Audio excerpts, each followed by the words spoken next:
حامدن و مسلین و بعد۔ ہر طرح کی تعریف اللہ تبارک و تعالیٰ کے لیے ہے۔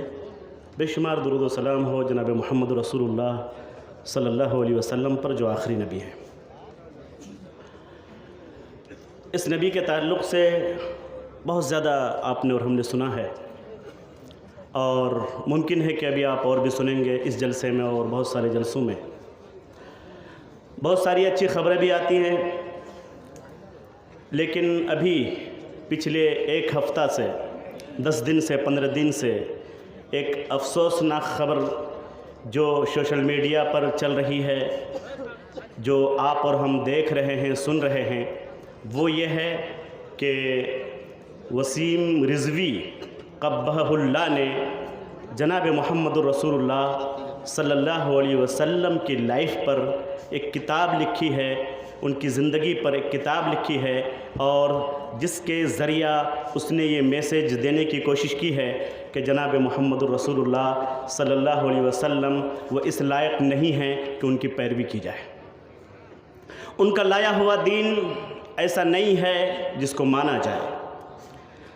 جناب محمد رسول اللہ صلی اللہ علیہ وسلم نے جو دین، جو اسلام دیا ہے، جو تعلیمات دی ہیں، زندگی گزارنے کا جو قانون دیا ہے، وہ اس لائق نہیں ہے کہ اس کو فالو کیا جائے، اس کو مانا جائے۔ اور اس نے اسیمانند کے مندر میں جا کر کے پناہ لی، اور وہاں پر جا کر کے اسیمانند سرسوتی کے سامنے اس نے اپنی کتاب کا اجرا کیا، اس کو پیش کیا، اور اپنی مسلمان ہونے کا اس نے کہا کہ اب میں مسلمان نہیں ہوں، اور یہ دھرم اس لائق نہیں ہے کہ اس کو مانا جائے۔ کیا آپ لوگوں کو یہ خبر پہنچی ہے؟ کتنے لوگ جانتے ہیں اس خبر کو؟ جانتے ہیں کچھ لوگ۔ اللہ کرے یہ خبر ایسی ہی دب جائے۔ اللہ کے رسول جناب محمد رسول اللہ صلی اللہ علیہ وسلم کے زمانے سے آج تک ہر دور میں اللہ کے رسول صلی اللہ علیہ وسلم کی زندگی میں اور اس کے بعد بھی ایسے بہت سارے لوگ پیدا ہوئے جنہوں نے اسلام پر قدغن لگایا، جنہوں نے جناب محمد رسول اللہ صلی اللہ علیہ وسلم کی زندگی پر چھینٹا کشی کی اور کہا کہ یہ اسلام گندہ ہے، یہ جناب محمد رسول اللہ صلی اللہ علیہ وسلم اس لائق نہیں ہے کہ ان کی پیروی کی جائے۔ لیکن زمانہ شاہد ہے، زمانہ بیتتا رہا، اور آج 1400 سال سے زیادہ ہو گئے، 1500 سال ہونے جا رہے ہیں۔ زمانہ شاہد ہے کہ اس قلیل مدت میں مکے کی وادی سے جناب محمد رسول اللہ صلی اللہ علیہ وسلم کے ذریعہ اسلام پھیلا، غربت میں پھیلا، اور یتیم تھے آپ صلی اللہ علیہ وسلم، بڑا خاندان آپ کا ضرور تھا، لیکن آپ کے پاس وہ پراپرٹی نہیں، آپ کے پاس والد نہیں، آپ کے پاس امی نہیں، آپ کے پاس دادا نہیں، آپ کا کوئی بیک گراؤنڈ اتنا بڑا نہیں تھا۔ لیکن جناب محمد رسول اللہ صلی اللہ علیہ وسلم کو 40 سال کی عمر میں جب نبوت ملی، وہ دن ہے اور آج کا دن ہے۔ دشمنان اسلام اس وقت بھی تھے اور آج بھی ہیں، ہمیشہ اسلام کے چراغ کو بجھانے کی کوشش کی گئی، نبی کریم صلی اللہ علیہ وسلم کی ذات گرامی پر کیچڑ اچھالنے کی کوشش کی گئی، اسلام کو مٹانے کی کوشش کی گئی، لیکن کیا اسلام مٹ گیا؟ کیا اسلام ختم ہو گیا؟ نہیں، بلکہ جنگ بدر بھی ہوئی، جنگ احد بھی ہوئی، جنگ خندق بھی ہوئی، اور جنگوں کو تو جانے دیجئے، مکہ کی سرزمین پر عمر فاروق آتے ہیں کہ جناب محمد رسول اللہ صلی اللہ علیہ وسلم کی گردن پہ تلوار چلائی جائے، اور جناب محمد رسول اللہ کا سر مبارک ان کے جسم اطہر سے جدا کر دیا جائے، نہ رہے بانس نہ بجے گی بانسری۔ یہ سب کچھ ہوا، لیکن اس کے باوجود پھونکوں سے یہ چراغ بجھایا نہ جائے گا۔ میرے دوستو، اللہ تبارک و تعالیٰ نے اس اسلام کی حفاظت کی ذمہ داری اور خود جناب محمد رسول اللہ صلی اللہ علیہ وسلم کی ذمہ داری لی تھی۔ وہ دن ہے اور آج کا دن ہے۔ اسلام غربت میں پھیلا، لیکن بہت کم مدت میں پوری دنیا میں پھیل گیا۔ پھیلا کہ نہیں؟ بات سمجھ رہے ہیں؟ اسلام پوری دنیا میں پھیلا کہ نہیں؟ بہت کم ٹائم ہے میرے پاس، 8 سے 9 منٹ کا ٹائم ہے۔ ہمارے میدان خطابت کے گلے سرسبد جرجیس انصاری صاحب بیٹھے، 8-9 منٹ کے درمیان صرف اپنی بات میں رکھوں گا۔ سب کچھ ہوئی، اور میں آپ کے ذہن کو یہ صاف کرنا چاہتا ہوں۔ بہت سارے لوگوں کے ذہن میں یہ آتا ہے کہ شاید اسلام تلوار کی زور پر پھیلا ہے۔ بہت سارے لوگوں کو یہ لگتا ہوگا کہ اسلام شاید بل بوتے کی زور پر پھیلا ہے۔ نہیں میرے دوستو، اسلام طاقت کے ذریعہ نہیں پھیلا، اسلام تلوار کے سائے میں نہیں پھیلا، اسلام تیروں کے ذریعہ نہیں پھیلا، چونکہ یہ تیریں جنگ وحد میں، جنگ بدر میں، جنگ حنین میں، ان جنگوں میں چلی ہیں اور یہ مدینہ میں آنے کے بعد ہے۔ اس سے پہلے کا جو اسلام تھا، آپ صلی اللہ علیہ وسلم مکے میں تھے، جہاں پر ابو بکر ایمان لا چکے تھے، جہاں پر حضرت عمر ایمان لا چکے ہیں، حضرت عثمان غنی ایمان لا چکے ہیں، حضرت علی ایمان لا چکے ہیں، حضرت حمزہ ایمان لا چکے ہیں، بڑے بڑے اجل صحابہ مکہ کے وہ ایمان لا چکے ہیں۔ وہاں کون سی تلوار تھی، کون سی جنگ تھی، کون سی رکاوٹ تھی میرے بھائیو؟ کچھ نہیں۔ اگر انہوں نے اسلام قبول کیا تو صرف اس لیے کہ وہ بہت قریب سے جناب محمد رسول اللہ صلی اللہ علیہ وسلم کو جانتے تھے کہ یہ کس قدر سچے انسان ہیں، کس قدر اچھے انسان ہیں، ان کا کیریکٹر کتنا بے داغ ہے، اور ان کے اوپر جو یہ قرآن نازل ہوا ہے کس قدر سچی کتاب ہے۔ یہ کتاب بہت سچی تھی، یہ ان تمام لوگوں کو معلوم تھا، اس لیے ان لوگوں نے کسی بھی جنگ سے پہلے، جنگ تو کافی دنوں کے بعد جب آپ صلی اللہ علیہ وسلم ہجرت کر کے مکہ سے مدینہ آئے، تب دوسری ہجری میں سب سے پہلی جنگ بدر ہوئی، یہ پتہ ہے کہ نہیں؟ اس سے پہلے آپ صلی اللہ علیہ وسلم کہاں ہیں؟ مکے میں ہیں، اور بڑے بڑے صحابہ ابو بکر صدیق، عمر فاروق، عثمان غنی، حضرت علی، امیر حمزہ، بڑے بڑے صحابہ وہاں پر ایمان لا چکے ہیں۔ پتہ یہ چلا کہ اسلام تلوار کی زور سے نہیں پھیلا ہے، اسلام نفرتوں کا سوداگر نہیں ہے، بلکہ اسلام محبتوں کے ذریعہ پھیلا ہے، اسلام اپنی تعلیمات کے ذریعہ پھیلا ہے، اسلام اپنے اعلیٰ اخلاق کے ذریعہ پھیلا ہے۔ آپ صلی اللہ علیہ وسلم کہ پوری زندگی کا ہم سب کو مطالعہ کرنا چاہیے، میرے پاس ٹائم نہیں ہے۔ آپ صلی اللہ علیہ وسلم کو صحیح طور پر جاننے کے لیے آپ کو ایک کام کرنا ہوگا۔ کیا کرنا ہوگا؟ آپ کو ایک کام کرنا ہوگا، جس کام کی وجہ سے یہ امت پوری دنیا میں کامیاب ہوئی ہے، اور اس امت نے آج اس کام کو چھوڑ رکھا ہے۔